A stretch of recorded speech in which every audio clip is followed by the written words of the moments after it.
नाज़रीन आदाब, आप देख रहे हैं खास बात। लेकिन खास बात आज ज़्यादा ही खास है क्योंकि आज हम लोग यानी इतवार के दिन खास बात में किसी खास इशू और मौजू पर बात करते हैं। जी हाँ नाज़रीन, अदम रवादारी का मामला हो, मजहबी मुनाफरत या फ़िरका परस्ती, मुल्क के मुख्तलिफ हिस्सों में ऐसे वाक़यात रूनुमा हो रहे हैं जिसकी वजह से हमारे मुल्क के जमहूरी ताने बाने को ख़तरा लाहिक होता नजर आ रहा है। लेकिन एक हकीकत यह भी है कि हमारे मुल्क में जमहूरियत और सेकुलरिज्म की जड़ें इतनी मजबूत हैं कि इसको हिलाना बेहद मुश्किल है। हिंदू महासभा के कमलेश तिवारी के हालिया बयान से लाखों करोड़ों मुसलमानों के मजहबी जज्बात मजरूह हुए हैं, जिसके बाद मुल्क के मुख्तलिफ हिस्सों में एहतजाज का सिलसिला लगातार चल रहा है। यह वाकया पहली बार नहीं हुआ है, इससे पहले भी इस तरह के कई वाकयात गुजर चुके हैं। लोगों की अक्सर ये मांग रही है कि मजहबी जज्बात को ठेस पहुंचाने के ताल्लुक से कोई सख्त कानून की जरूरत है जिससे कसूरवारों को सजा मिल सके। मजहबी जज्बात को मजरूह करना एक बड़ा जुर्म है, चाहे वो किसी भी मजहब से जुड़ा हो, क्योंकि हमारा मुल्क एक ऐसा मुल्क है जहां मुख्तलिफ मजाहिब, फिरके, अकीदे और रंग और नस्ल के लोग रहते हैं, यानी कसरत में वहदत की मिसाल है हमारा मुल्क। और हिंदुस्तान के दस्तूर में हर तबके को अपनी मजहबी आजादी दी गई है। तो नाजरीन, आज हम इसी मसले पर बात करेंगे और इस पूरे मसले को मुख्तलिफ जावियों से, मुख्तलिफ पहलुओं से समझने की भी कोशिश करेंगे। तो चलिए नाजरीन, शुरू करते हैं इस हफ्ते का बड़ा इशू।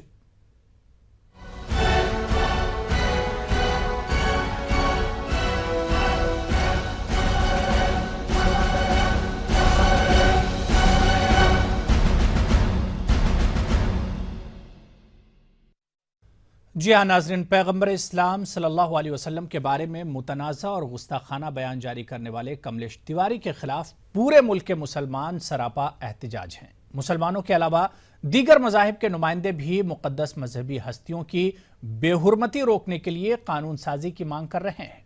ताहम कमलेश तिवारी की गिरफ्तारी के बावजूद मुसलमानों के अवामी एहतजाज पर सवाल भी उठने लगे हैं। ये पूरी रिपोर्ट आप देखिए।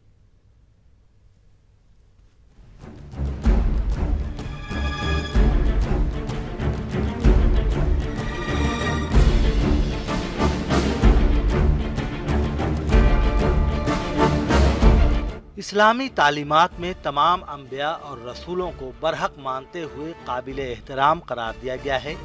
उलमाए किराम के मुताबिक कुरान पाक में मुसलमानों को वाज़ेह तौर पर हिदायत दी गई है कि किसी के माबूद या मजहबी पेशवा को बुरा मत कहो। मुफस्सिरीन ने इसकी वजह ये बताई है कि अगर तुम उनको बुरा कहोगे तो वो पलटकर अल्लाह और उसके रसूल को बुरा कहेंगे। इसीलिए इस्लाम में अहानत रसूल की बहुत सख्त सजा मुकर्रर की गई है। हिंदू महासभा के खुद साख्ता लीडर कमलेश तिवारी के मुतनाज़ा और गुस्ताखाना बयान ने मुसलमानों के मजहबी जज्बात को बुरी तरह से मजरूह किया है। पूरे मुल्क के मुसलमान सरापा एहतजाज बने हुए हैं। उनकी मांग है कि कमलेश तिवारी को फांसी की सजा दी जाए। इसके अलावा तमाम मज़ाहिब की मुक़द्दस हस्तियों की बेहुरमती के खिलाफ कानून बनना चाहिए।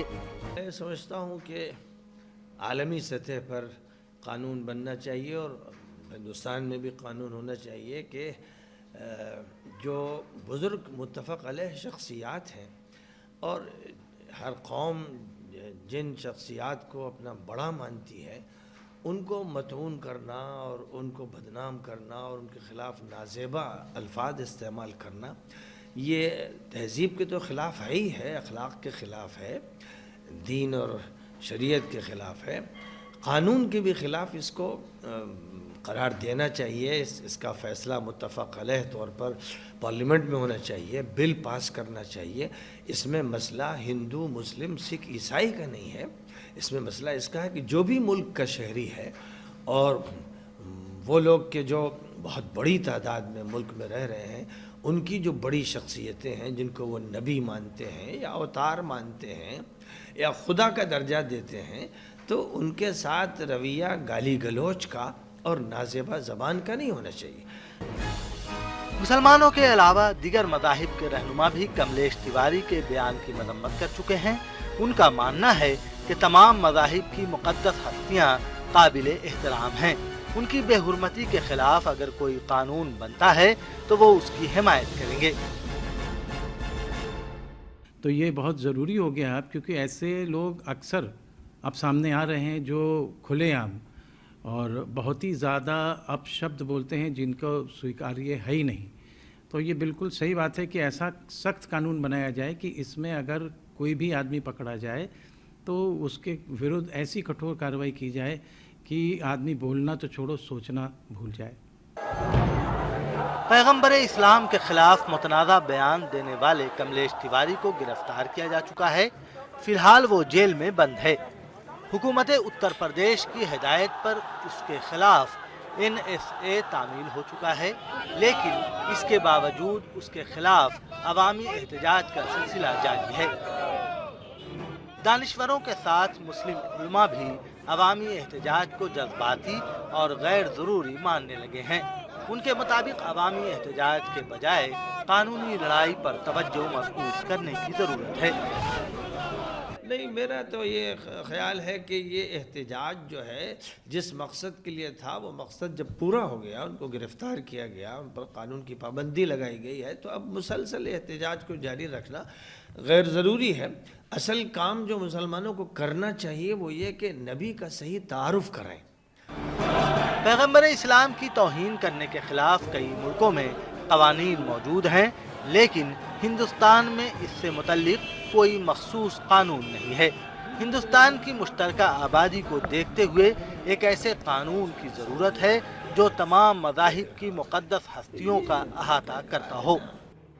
लखनऊ से ETV के लिए इरफान अली की खास रिपोर्ट। बिल्कुल इश्तियाल अंगेज़ तकरीरों और मुतनाज़ा बयानात की बुनियाद पर एक अलग तरह का माहौल वक्तन फ़ौक्तन पैदा किया जाता रहा है। ताहम गुज़िश्ता कुछ वक्त में इस तरह के मामलों में कभी इजाफा हुआ है, फ़िरका वाराना बयान जारी करके तशद्दुद पैदा करने की कोशिश की जाती है, तो कभी किसी एक फ़िरक़े की मजहबी और समाजी शख्सियत को निशाना बनाकर शिद्दत पसंद अनासिर अपने किसी मजहबी या सियासी एजेंडे को अमली जामा पहनाने की कोशिश करते हैं। लेकिन इस मुल्क का सेकुलर और दानिश्वर तबका मानता है कि गैर समाजी अनासिर की इन तमाम कोशिशों के बावजूद मुल्क की सालमियत को तब तक किसी तरह का खतरा लाहिक नहीं जब तक इस मुल्क की गंगा जमनी तहजीब की बुनियादें मजबूत हैं।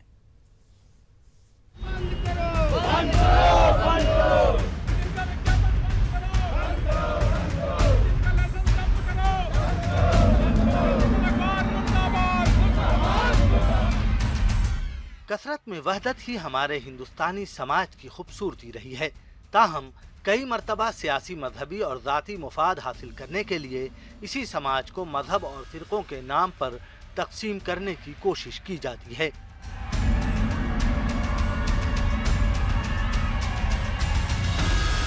कई मर्तबा ये कोशिश कामयाब भी हो जाती है और जिसका खमियाजा पूरे समाज को भुगतना पड़ता है।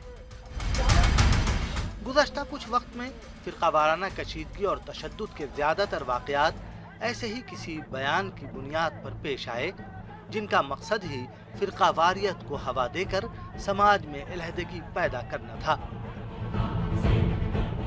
जानकार मानते हैं कि ऐसी ताकतें जहां समाज को नुकसान पहुंचाने की कोशिश अंजाम देती हैं, वहीं मुल्क के सेकुलर ज़हनियत रखने वाले अफराद आपसी इत्तेहाद की मिसाल पेश करके मुल्क की वहदानियत को फ़रोग़ देने का काम करते हैं।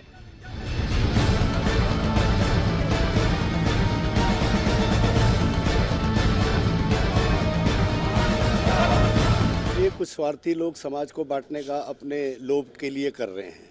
ये शहीदों का देश है, कुर्बानियाँ दे के इस देश को आज़ाद कराया गया है। ऐसा हम लोग अच्छे लोग जो हैं, देश के नागरिक, ऐसा होने नहीं देंगे। कुछ लोग अपने स्वार्थ के लिए, सत्ता और पद के लोलुप के लिए हिंदू और मुसलमान इस देश को बनाने पे लगे हुए हैं।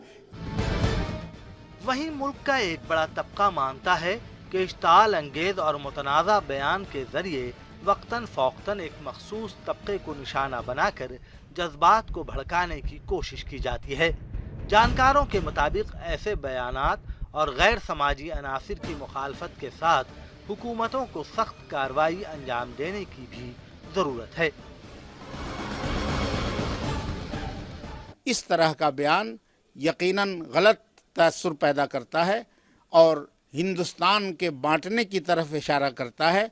ये देश के लिए और देशभक्तों के लिए बहुत हानिकारी चीज़ है। इस तरह के बयानात बिल्कुल मुनासिब नहीं हैं। हम लोग इस मुल्क के वासी हैं और मुल्क को क्योंकि आज़ाद कराने में हिंदू, मुस्लिम, सिख, ईसाई सब का बराबर का हक रहा है।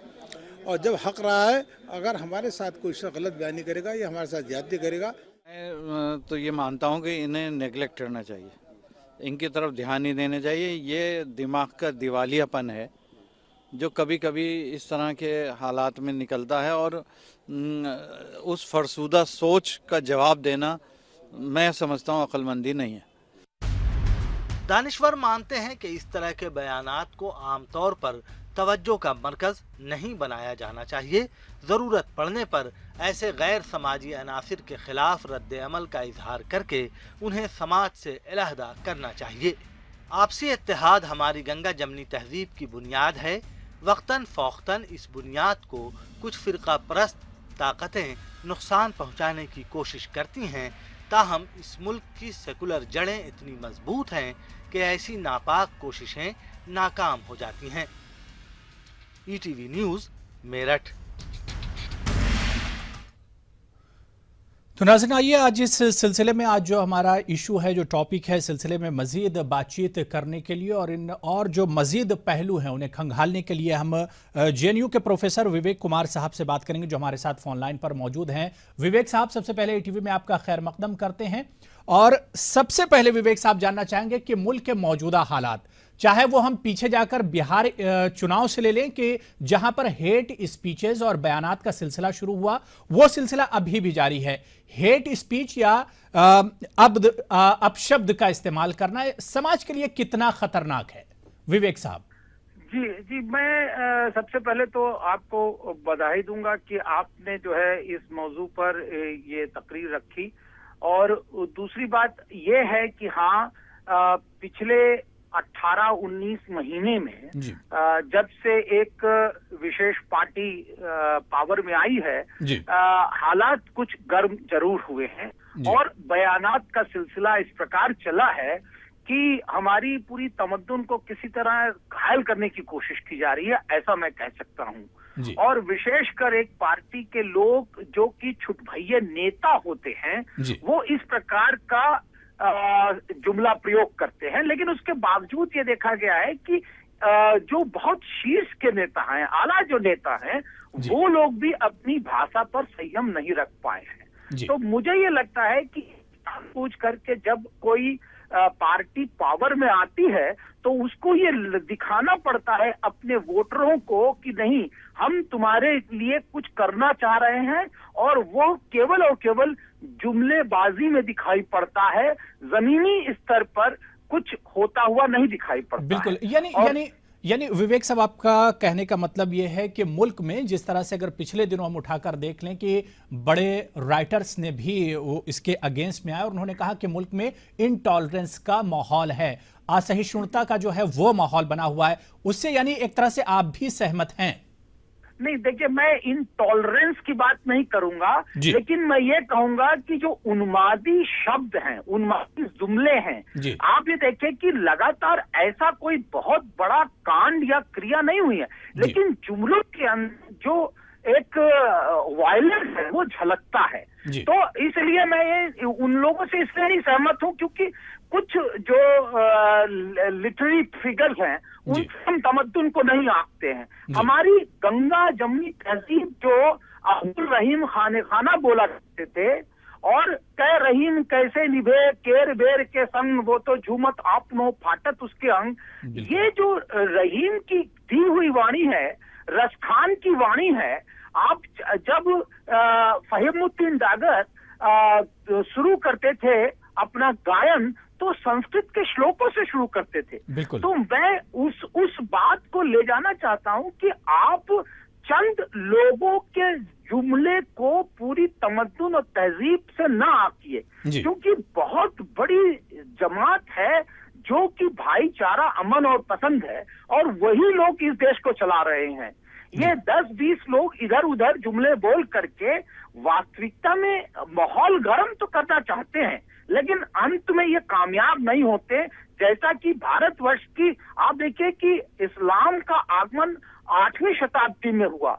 1300 वर्ष पुरानी हमारी तहजीब है और 13 वर्ष से हम लोग 1300 साल से हम लोग यहाँ रह रहे हैं। बिल्कुल। तो 1300 साल में जब हम लोगों को कोई अलग नहीं कर पाया तो ये 13 लोग क्या कर पाएंगे, मेरा मानना ये। बिल्कुल बिल्कुल बिल्कुल सही कहना है आपका विवेक जी। लेकिन सवाल जब उठता है जब हमारे समाज में दादरी जैसा वाकया हो जाता है, हमारे समाज में हरियाणा जैसे वाकये हो जाते हैं जहां पर दलितों को जला दिया जाता है, सवाल तब उठते हैं।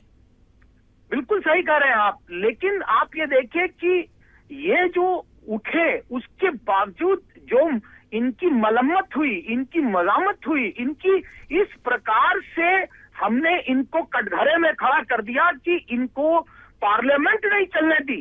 तो एक केस ने पूरे के पूरे भारत को हिला दिया। मुझे लगता है कि वो सचमुच रिप्रेजेंटेशन था भारत का कि हाँ, अगर एक केस होगा तो आप देखिए कि हम किस तरह पूरी की पूरी पार्लियामेंट को नहीं चलने देंगे। और आज वो फोर्सेस डिफेंसिव में हैं कहीं ना कहीं। ये हमारी जिसे कहना चाहिए ताकत है और हमें इस ताकत को पहचानना चाहिए। बिल्कुल बिल्कुल। इस इशू को अगर हम सेकुलरिज्म का जो एक पिछले दिनों पार्लियामेंट में उस पर बहस हुई, सेकुलरिज्म का जो लफ्ज था उस पर काफी ज्यादा बहस हुई, कैसे आप देखते हैं जैसा कि सेकुलरिज्म को लेकर चला कि इस शब्द को जो हमारा कॉन्स्टिट्यूशन है उससे हटा देना चाहिए, कैसे आप देखते हैं कि जी? देखिए, मेरा मानना है कि भारत के प्रियम्बल में, भारत के कॉन्स्टिट्यूशन के प्रियम्बल में जी भाईचारा शब्द मौजूद है। बिल्कुल। फ्रेटर्निटी मौजूद है जी। भाईचारा कब बनेगा? भाईचारा तो तब बनेगा जब हम एक दूसरे को भाई समझेंगे। ये थोड़ी है कि हम तो आपको भाई समझे, आप हमको चारा, तो हो चुका भाईचारा। तो उस तरह का भाईचारा नहीं। और भाईचारे के बाद हमने equality before law, article 14 of the constitution, there will not be any discrimination against any person who is having any religion. और उसके बाद हमने बाकायदा 15, 16, उसके बाद धारा 29, आपको धर्म के अनुयायियों को अपनी तमद्दुन को आगे ले जाने की पूरी आजादी है। आप अपने स्कूल खोल सकते हैं, अपनी भाषा खोल सकते हैं। अगर ये भाईचारे की निशानी नहीं है तो सेकुलरिज्म की क्या बात करेंगे अगर ये भाईचारा नहीं होगा तो।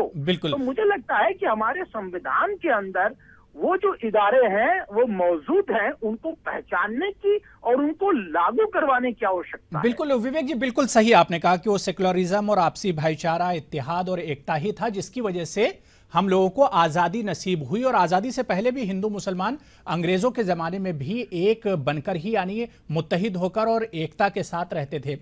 विवेक जी, एक चीज़ आपसे जानना चाहेंगे कि आखिर ये सेकुलरिज्म, माफ़ कीजिएगा, कम्युनलिज्म जो है, इसकी शुरुआत कहाँ से हुई और इसके पीछे क्या कुछ सियासी लोग रोटियां सेक रहे हैं? कैसे इसे आप देखते हैं, शुरुआत आखिर इसकी कहाँ से हुई?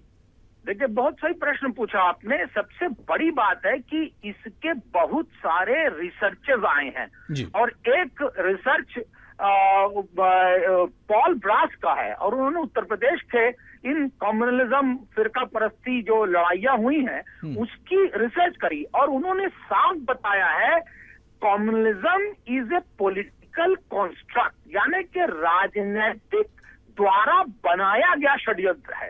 राजधानी जो राजनीतिक लोग होते हैं उसको कॉन्स्ट्रक्ट करते हैं जी।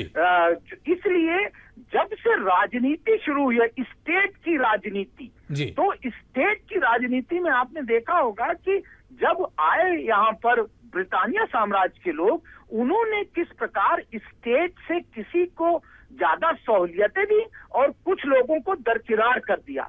जैसे ही कुछ लोगों को, अक़लियत समाज के लोगों को दरकिनार किया गया तो उनके अंदर एक तरह से भय का वातावरण पैदा हुआ। लेकिन उसके बावजूद भी देखेंगे पंजाब में जहाँ पर मुस्लिम समाज ज्यादा हुआ करता था, वहां पर फिरका परस्ती तरक है। बिल्कुल यानी विवेक जी, यानी विवेक जी, जो सियासी पार्टीज थी या सियासी अनासर थी या इन सियासी लोगों में कुछ लोग जो थे, उन लोगों ने अपनी रोटियां सेकने के लिए समाज में एक तरह से नफरत फैलाई। बहुत बहुत शुक्रिया विवेक जी, ईटीवी के साथ जुड़ने के लिए, उस पूरे इश्यू पर हमारे साथ बातचीत करने के लिए। तो यूं तो ताज़ीरात हिंद में मजहबी जज्बात को ठेस पहुंचाने और इश्तियाल अंगेजी के खिलाफ कानून मौजूद है, लेकिन गुज़िश्ता दिनों तौहीन रिसालत का मामला सामने आने के बाद ताज़ीरात हिंद में तौहीन मजहब के खिलाफ सख्त कानून बनाने और ताज़ीरात हिंद में मुनासिब तरमीम करने के मुतालबे ने जोर पकड़ा है। मुस्लिम कानूनदानों का ख्याल है कि मुल्क में तौहीन मजहब से मुतालिक कोई वाज़ेह कानून न होने की वजह से फ़िरका परस्त अनासिर अक़लियतों के मजहबी जज्बात को ठेस पहुंचाने का काम कर रहे हैं। आप ये खास रिपोर्ट देखिए और मुझे दीजिए इजाजत। आदाब। पैगम्बर इस्लाम की शान में गुस्ताखी के वाक़े के बाद तौहीन रिसालत के मुर्तकिब अफराद के खिलाफ सख्त कानून बनाने के मुतालबे ने जोर पकड़ लिया है। ताज़ीरात हिंद में तरमीम का यह मुतालबा किसी मजहबी जमात या तंजीम की तरफ से नहीं किया जा रहा है, बल्कि मुल्क के मुमताज़ मुस्लिम कानूनदानों की तरफ से यह मुतालबा सामने आया है। मुस्लिम कानूनदानों का ख्याल है कि ताज़ीरात हिंद में मजहबी इश्तियाल अंगेजी के मुतालिक जो कवानीन है वो नाकाफ़ी है। कानूनदानों का कहना है कि तौहीन रिसालत या तौहीन मजहब के खिलाफ मुल्क में नए कानून को वज़ करने की सख्त ज़रूरत है। जो कानून नया बनाने की मांग हो रही है उसमें 3-4 चीज़ें मांग की जा रही है कि 3-4 चीज़ें ऐड होनी चाहिए। पहली चीज़ तो ये कि अलग से एक कानून ब्लास्फेमी के सिलसिले में बिल्कुल अलग एक कानून बना लिया जाए, जैसे काउ स्लॉटर एक्ट या फूड एडल्ट्रेशन एक्ट के बारे में कहा गया उसी तरह से। दूसरी चीज़ ये कि उसमें सज़ा का जो अभी 3 साल है इसको बढ़ा करके उम्र कैद की सज़ा उसमें कर दी जाए। तीसरा उसमें ये मांग है कि साहब इसको आप सज़ा जो होगी वो 3 साल से 1 साल उम्र कैद तो होगी ही, साथ ही साथ इसका जो फैसला होगा अदालत इसमें जो फैसला करेगी उसको एक टाइम बाउंड फ्रेम में उसको किया जाए, यानी 1 साल 2 साल कोई टाइम फिक्स किया जाए। चौथी एक सबसे बड़ी डिमांड ये है कि अगर कोई आदमी या कोई ऑर्गेनाइजेशन इसमें पाई जाती है कि वो इन्वॉल्व थी और सज़ा उसको दी जाती है तो उसकी सारी प्रॉपर्टीज़, उसके सारे एसेट्स भी सरकार के नाम जब्त हो जाने चाहिए। कानूनदानों के अलावा मुस्लिम समाज के बाशऊर तबके की तरफ से भी तौहीन रिसालत के मामले में सख्त तशवीश पाई जाती है। मुस्लिम दानिश्वर भी कानूनदानों की इस बात से मुत्तफिक हैं कि तौहीन मजहब के ताल्लुक से क़वानीन में तरमीम की जरूरत है। एमयू ओल्ड बॉयज एसोसिएशन के साबिक सदर खुर्शीद नकवी का कहना है कि संघ परिवार से वाबस्ता अफराद ने मुसलमानों की अजीम शख्सियात की किरदार कशी की मुहिम चला रखी है। ऐसे में इस वक्त सख्त कानून बनाना बहुत ज़रूरी हो गया है। ताज़ीरात हिंद जिसको हम IPC कहते हैं, इंडियन पिनल कोड, तो उसमें कानून तो है पहले से। दफ़ा 295 से लेकर 298 तक इसमें यह आता है कि अगर आप किसी मज़हब के ख़िलाफ़ कोई बात करें या किसी मजहबी पेशवा के ख़िलाफ़ अगर कुछ आप बोलते हैं तो उसमें सज़ाएं हैं, लेकिन वो सज़ाएं नाकाफ़ी हैं। मैक्सिमम अगर सारी दफ़ाओं को देखा जाए तो 3 साल से ज़्यादा की सज़ा नहीं। और इसमें कम से कम देखिए मजहबी पेशवा ख़ास करके हमारे आप सल्लल्लाहु अलैहि वसल्लम के ख़िलाफ़ अगर कोई उनकी अहानत करता है, उनकी शान में जो है गुस्ताखी करता है, या मैं अगर कहूँ कि मेजॉरिटी के जो मज़हब के लोग हैं उनके मजहबी पेशवा के ख़िलाफ़ भी अगर कोई बोलता है तो मैं समझता हूँ कि एक मुश्तरका कानून होना चाहिए। तरमीम तो बहुत ज़रूरी है, क्योंकि आजकल जिस तरीके से मौजूदा सरकार और RSS के लोग तरह तरह की बातें कर रहे हैं, ज़रूरत इस बात पे है कि ऐसा कानून बने कि इस गलत बातें करने का, किसी मज़हब को बदनाम करने का, किसी मज़हब के पेशवा के ख़िलाफ़ बातें करने की बात हिम्मत ही ना पड़े किसी की कि वो कोई इस तरह की बात कर सके। सख्त कानून की ज़रूरत है। कानूनदानों और दानिश्वरों का कहना है कि पहले तो तौहीन रिसालत का मसला सिर्फ यूरोप तक ही महदूद था, लेकिन बाज़ फ़िरका परस्त अनासिर मुल्क में इसको हवा देने की कोशिश कर रहे हैं। इनका ख्याल है कि मजहबी इश्तियाल अंगेज़ी या तौहीन रिसालत के खिलाफ सख्त कानून बन जाने के बाद फ़िरका परस्त अनासिर पर लगाम लगाने में मदद मिलेगी। ETV न्यूज़ के लिए इलाहाबाद से मुश्ताक आमिर की रिपोर्ट।